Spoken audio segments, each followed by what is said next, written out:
Hey fellow Spartans, it's your friend Monocle Mayhem, the entirely blue Spartan. To my dear subscribers, thanks for waiting on me. That's right, I'm back and better than ever. How much better, you ask? Oh, let me tell you. This video is brought to you by Rush, Tussle of Dolts.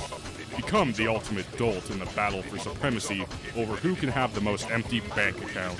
Play now for free, and then pay to get all these bullshit ads out of your face, and then space jam some more money into this piece of garbage to get all the cool shit that have no value and will be a waste when this game is abandoned in 1 year. Rush, Tussle of Dolts. Download now from the App Store. Yeah, that's bullshit in case you didn't realize. I'm not sponsored, not even close. Nobody would sponsor me because I'd actually give an honest review of the product. Don't you find that annoying though? I get everybody needs to make a living in this dystopian, politically correct, family-friendly, and safe YouTube landscape we live in now. But you know damn well these pimps and pushers of these awful games have never played the damn thing. Yet they talk about it like it's the next big thing. I'd rather play Fortnite on a Mac with a twig jammed in my dick hole. So yeah, I'm back. Sorry my subscribers, but I just can't catch a break. Between working in retail during this pandemic, personal life crap, and just being utterly depressed both clinically and being subjected to the folly of man on a regular basis, your old pal just hasn't been feeling it. But that's okay. A few pops of escitalopram and a bong hit later and I'm a new man. So I've been burnt out on Halo for the last year. Between playing Halo 5 and the dysfunctional Chief Collection for the billionth time, there's not a whole lot to get excited about. What brief respite I have these days goes to watching movies and playing games from series that are actually flourishing. But we are nearing a new age. This month, we are getting a taste of what the Xbox Series X has to offer. What Halo Infinite has to offer. I'm all tingly. I thought it was the second Big Mac I was scarfing down starting to kill me, but no, sadly. Rather, for the first time in a while, I've been as excited for Halo as I was back when the first teaser was released.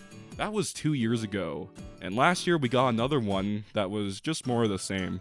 A cinematic that confirms that Chief will be in the game, he is in fact looking sexy again, and some guy whose girlfriend probably moved on without him as soon as her friends took her to the bar to cheer her up. Oh come on, you know I'm right. And then a new teaser that confirms that the Banished will be in the game. This is all very cool stuff, but I just can't get into it because of 343's track record, and how silent they've been. I'm not trying to fearmonger here, I'm just saying, this has been one of the most dead spaces between games we've ever had. Sure, we have all the updates to MCC, but I just feel like it's time to shine has passed, like 343 is just feeding a dead fish. Here you go, Lieutenant Shiny Sides. It's okay, you don't have to eat it now. You're just sleeping. You'll eat it later. You'll eat it later, Lieutenant Shiny Sides. Ah! Creators have moved on, and the few that stayed are reaching for just about anything. Like toys. Yeah, I'm not shitting you. Fucking toys are a substantial scoop these days. Halo follower miraculously still has a steady stream of clickbait. So the first bit of Halo news comes from 343's official Twitter in celebration of the month holiday, Pride Month. The profile picture is shown from this perspective of Master Chief, which obviously looks like Chief's new armor, and this wouldn't be the first time that 343 Industries shows a new image from Halo Infinite on their profile pic.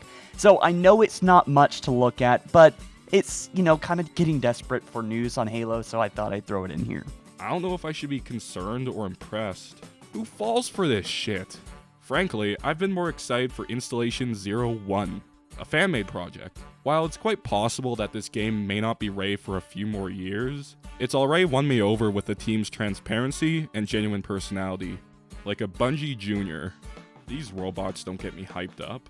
Bet you can't stick it. Bet you can't stick it. Oh, You're on. what was that? That's something for the fans. I like that. That was That's the first I've that's seen for that. the little glowy. that's for the really plasma grenade. hardcore like German press corps.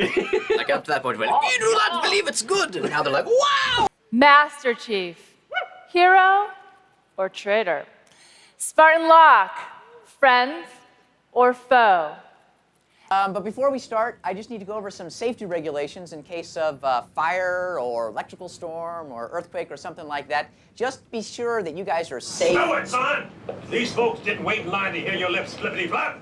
Knuckle up and get ready to dance, you pasty bastard! Yes, sir, Sergeant. Halo is an incredible universe built on the heroism of Master Chief and the dedication and enthusiasm of its incredible fan base. Last Tuesday, we introduced Spartan Assault, a new Halo game designed from the ground up for Windows, and it's playable on the show floor this week. They are delivering a proven concept that fans love, where 343 gets too experimental. I'm low-key dreading what new plans they have for the game. I'm afraid they're going to come out with their very own Warzone. Call me crazy, but despite 343 saying they don't plan on having a Battle Royale mode, and even joking about it, that was then. You think after the success of Modern Warfare's Warzone, that they won't try to ape off that success as well? They already adopted advanced movement, which Call of Duty did first and Titanfall before them. 343 has proved they copy whatever is currently trending. I may not like it, but it would be insane for them business-wise to not advertise something like Halo Infinite Drop Zone, or some bullshit like that. We are getting closer to the launch of Infinite, so I doubt this upcoming presentation will be another cinematic trailer. And if it is, it's probably going to be an actual cutscene followed by some gameplay, showing off some new feature that wasn't entirely thought out. I'm looking at you, Artemis tracking system. I don't have high expectations for this event in July, only that the game can win me over and get me hyped up. 343 has superficially won us over. The classic art style is promising, but I'm hoping the actual meat and potatoes are good. More like how Mom used to make them, and less dollar store canned and processed shit. This event is gonna make or break its future on the Xbox.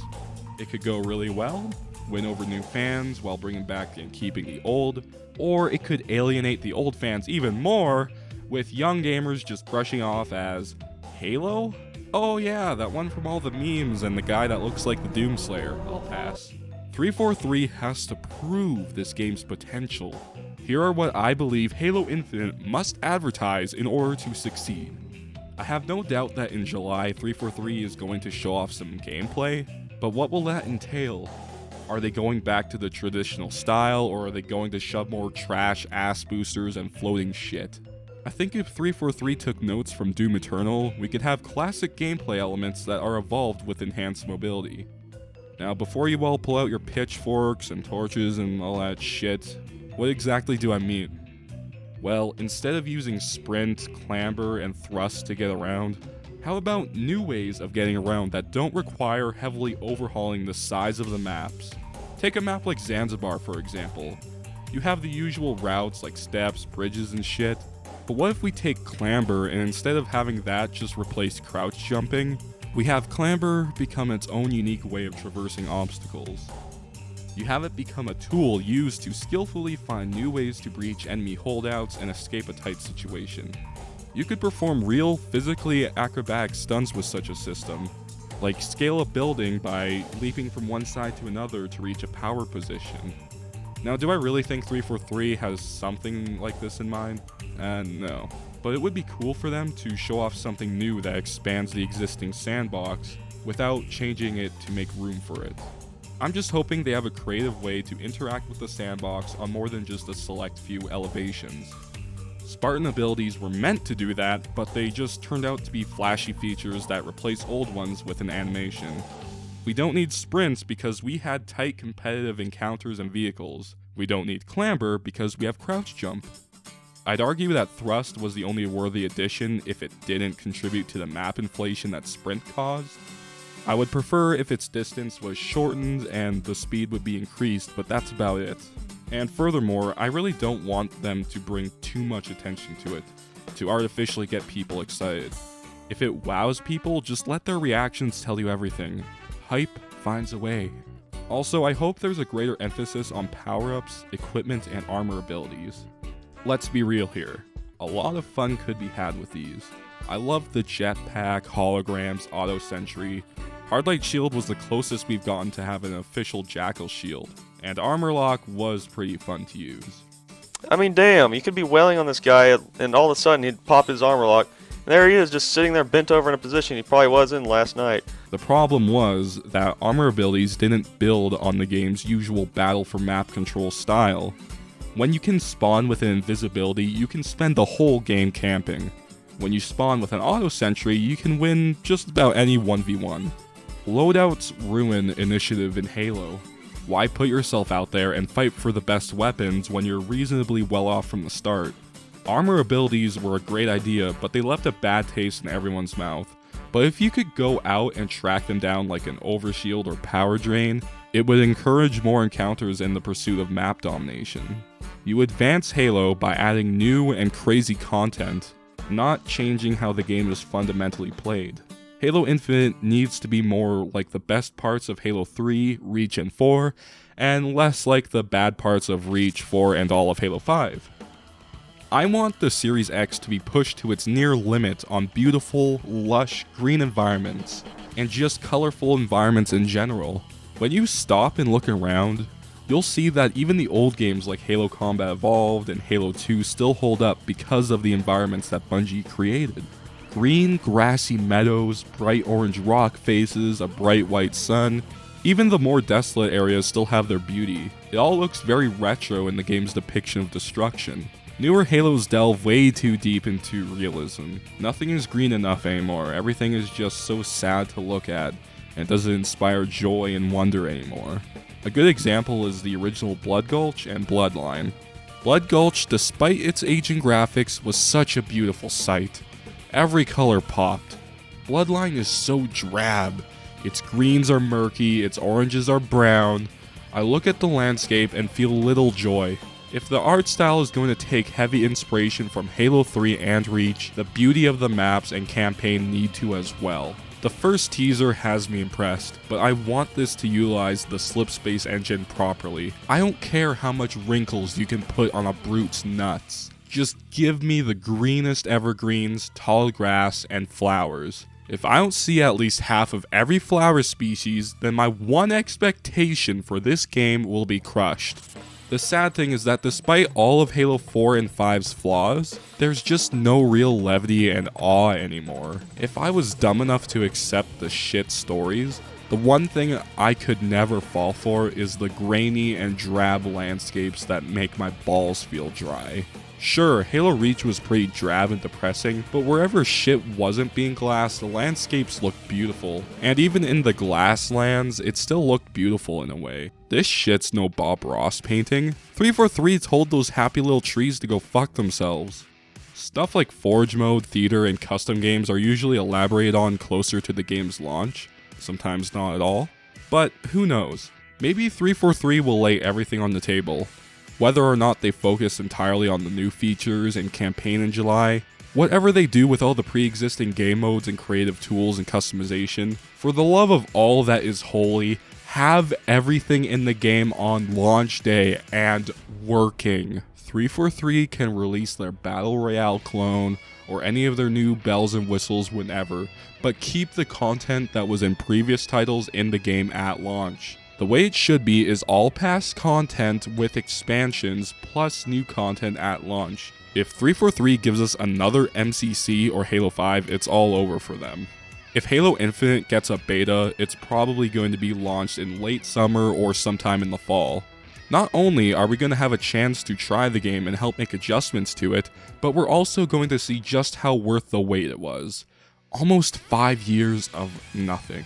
If the end result is terrible, a slap in the face is bad if not worse than Halo 5, at least we will know before buying it. Sure, Halo 5's beta and the final game were very different from each other, with the beta leaning more towards better visuals and progression-based unlocks, and the final game looking like the Halo universe was swiped through a unicorn's cooch, and all the armor and Warzone items locked behind a paywall or a tedious grind that only the lowest of the low could stomach.